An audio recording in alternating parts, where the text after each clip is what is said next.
إلى القمر يطلع هلالا صغيرا في أول الشهر كما يولد الأطفال، ثم ينمو رويدا رويدا كما تنمو الأجسام، حتى إذا تكامل في النمو أخذ في النقص والاضمحلال. وهكذا جسم الإنسان وحياته تماما، فاعتبروا يا أولي الأبصار. ألم تروا إلى هذه السنين تتجدد عاما بعد عام؟ يجيء أول العام فينظر الإنسان إلى آخره نظر البعيد، ثم تمر الأيام سريعة كلمح البصر فإذا هو في آخر العام. وهكذا عمر الإنسان، يتطلع الإنسان إلى آخره تطلع البعيد، فإذا به قد بغته الأجل وجاءت سكرة الموت بالحق، ذلك ما كنت منه تحيد.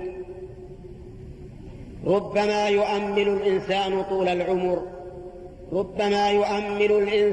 طول العمر ويتسلى بالأماني، فإذا بحبل الأمل قد انصرم وببناء الأماني قد انهدم. أيها الناس، ألم تروا إلى من كان معكم وبين أيديكم من الآباء والإخوة والأبناء؟